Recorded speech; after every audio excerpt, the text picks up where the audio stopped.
Assalomu alaykum, Umid Rashidov kanali kuzatuvchilari. Sizlar bilan kanalimizda yana bir bor g'oyibona bo'lsa ham ko'rishib turganimizdan juda ham xursandmiz. O'rtoqlar, sizlarga katta rahmatimizni aytib qolamiz, chunki har bitta chiqargan videolarimizni bizga layklar bilan siylaganingiz va kommentariyalarda portlatganingiz uchun albatta sizlarga katta rahmat.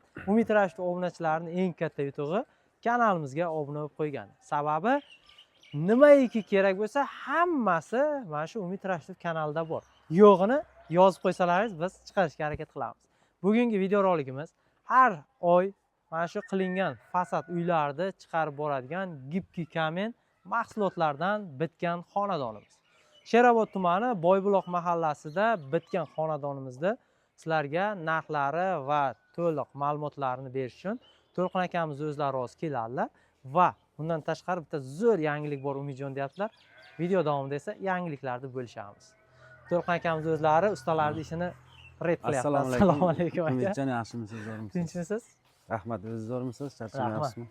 Hormang ishlar. Salomat bo'ling. Charchamasizmi? Rahmat, Xudoga shukr. Avvalambor assalomu alaykum. Mana shu Umid Rashidov YouTube kanalining obunachilari hamda kuzatib boruvchilar, hammalaringizda o'tgan bo'lsa ham ro'za Ramazon kunlari bilan muborakbod etamiz yana bir bor.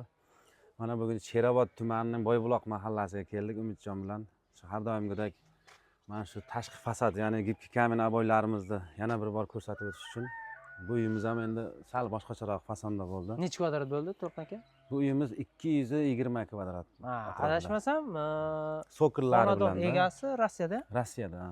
O'zimizda har doim kuzatib borib va Rossiyadan turib niyat qilgan ekanlar. Shu kuzatib boruvchilar. Qolganlarga ham nasib qilsin inshaalloh. Nasib qilsin, Xudo xohlasa. Chunki bitta narsa bor. Umid Rashidov kanalining eng oliy maqsadi bu asosan musofirda yurganlarni mushkulini oson qilish va To'lqin akamizga o'xshagan mana shunday sexlarda ish olib borilayotganlarning ishini yoritib va oluvchi bilan sotuvchini uchrashtirish. Shunaqa. To'lqin aka, ish qanday bo'ldi? Ko'ngildagidek bo'ldimi? Ish yaxshi bo'ldi, Xudoga shukr. Mana hozir sokil qismlarini ham qilganmiz. Naryoqda ozroq joyi qolib turibdi. Endi bugun yetisha olmadi. Ustalar ertaga Xudo xohlasa yakun bu uyimiz mana shunday 3 xil fasonda bo'ldi. Bu ham shu uy egalarining talab va istaklariga binoan tanlangan fason. Taglarini ham mana granit fasonda qildik. Shunaqa naqshlar berib, neobishni. Endi To'lqin aka, qarang.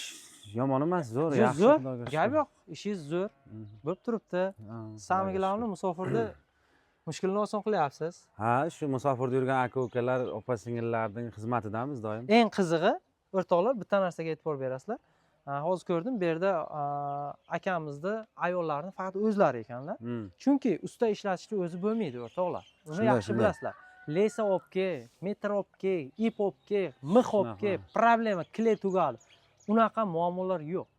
Bitta To'lqin akamizga bog'lanasizlar, narxini kelishasiz, zaklatni berasiz va ishni oxirida qolgan summani asatkasini berasiz. Shunday. Qolgan unaqa muammo yo'q. Muammo yo'q. Biz hamma narsani o'zimiz bo'ynimizga olganmiz. Hamma uyda ham shunaqa o'zi.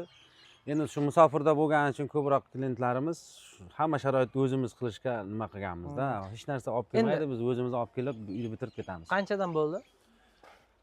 Hozirgi bo'layotgan narxi shu eski narx 85 ming, 90 ming bo'lyapti. Ob'yomga qarab, devorni holatiga qarab, juda kattaroq ob'yomlar bo'lsa ham mayli 5-4 so'm kelishtirib beramiz. O'zbekiston bo'ylab qilasiz? O'zbekiston bo'ylab qilamiz. Endi ro'zada berilgan aksiyalarimiz ham o'tib ketdi, uylarimiz ham tugab qoldi. Pashta endi yangidan yana uylarimiz syomka qilib boramiz. Keyin bitta narsa, kecha gaplashganimizda Umidjon kuzatuvchilaringizga bir katta yangiligimiz bor dedingiz. Yangiligimiz bor albatta. Endi shu nima deydi? Mabodo bir naqd pulim yo'q. Agar hozircha sharoitim sal bundayroq deydigan biror yarim qiziqqanlar bo'lsa, klientlar bo'lsa, yaxshilab eshitib oling, nasiya savdoni ham yo'lga qo'yganmiz. Buning uchun misol shu uyni qildirmoqchi bo'lgan akalarimiz bo'ladi, ukalarimiz bo'ladi. Ulardan talab qilinadigan bitta to'ray mobaynida pul aylangan plastik pasport talab qilinadi. Bo'ldi. Qolgani oyma-oy to'lab bo'lsa bo'ladi. Oyma-oy bo'lib to'lash xizmatlarini yo'lga qo'ydik. O'rtoqlar, o'zi oldinlar bunaqa nasiya savdolar asosan do'konlarda bo'lardi, mebellarda yoki ishlab chiqarishda bo'lardi. Endi bu ham ishlab chiqarishi, lekin ustalarda muddatli to'lov borligini bunda ko'rmagandik. Mana bu ham zamonda rivojlangani va sizlarga qulaylikni yaratishni bir yo'li. Keyin hozir shu joyda obunachilarda fikr tug'ildi. Tan narxi o'zgaradimi, yo'qmi degan savol aylanib qoldi miyada. Yo'q, buni tan narxi o'zgarmaydi. Misol bitta uyni kelib o'lchaymiz, например, 100 kvadrat bo'ldi. 85 ming so'mdan kelishadigan bo'lsak, shu 85 ming narx qoladi. U hech qanaqa ustiga pul qo'shilib yo bir narsa bo'lmaydi-yu. Prosto bankning o'zining qanchadir miqdorda foizi kelib chiqadi. Uni bank o'zi hisoblab beradi. Shunday. O'sha foiz to'lanadi, bo'ldi. Lekin bizning xizmatimizda narx ko'tarilmaydi ham, tushmaydi ham, shu kelishilgan dogovorda qoladi. Lekin bitta narsa bor, o'rtoqlar, yil davomida pulni inflyatsiyasi bor. Ha. O'shanisidan siz yutasiz.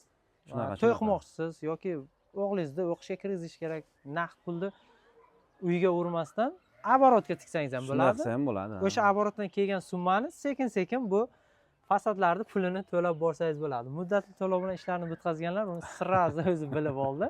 To'lqin aka, menimcha chiroyli qilib tushuntirdingiz. Endi tarkiblarni oldingi videolarda ham aytganmiz. Birinchilar ko'rayotganlarga bitta qisqacha aytsangiz tarkibini. Tarkibi endi bu asosan yuza qismlari mramor toshlarining maydalangani kroshkasi deyiladi. Ekstra birinchi sort variantida. Buni orqa tomonida stikloxolis, har doimgi ham aytib o'tamiz, shisha kukunlardan tayyorlangan stikloxolis degan materialimiz. Ikkalasini birlashtirib ishlab chiqariladi. Buni maxsus kliklari, o'z kliklari bor, laki bor. Hammasi o'zimiz sexdan chiqadi, bozorda sotilmaydi. Bu garantiyalar qancha? 10 yillik kafolatga ega. Sifat darajasi ham bizda texnologiya, rossiyskiy texnologiya. Buning seriyo degan narsa asosan seriyo ko'proq bo'linadi-da. Seriyo degani uni kliklarini tayyorlash jihati. Misol suvga chidamliligi, sovuqqa chidamliligi, issiqqa chidamlilik o'zining qo'shiladigan ximikat deymiz, ximikatlari bor. Shu ximikatlarimiz hammasi rossiyskiy texnologiyada chiqadi. Bu tomoniga kafolat, 10 yillik kafolat bor. Bo'ldi, sizni ishlaringizga rivoj bersin. Nasib bo'lsa, mana shunday xalqimizga chiroyli fasadlarni ulashib borishda charchamang. Yangidan yangi fasadlarni sizdan kutib qolamiz. Xudo xolasa. O'rtoqlar, shu bilan videomizni yakunlaymiz. Sizlarga ham, o'zimizga ham vaqtimizni olmaymiz. Kimga mana shunaqa xizmatlar kerak bo'lsa, pastda nomerlar chiqarib qo'ydik va fasad qildirmoqchi bo'lgan do'stlaringizga, ayniqsa nasiyaga qildiraman deganlarga shundoq samolyotchani bosib videoni uzatib qo'yasizlar. Hammaga rahmat, sog' bo'linglar.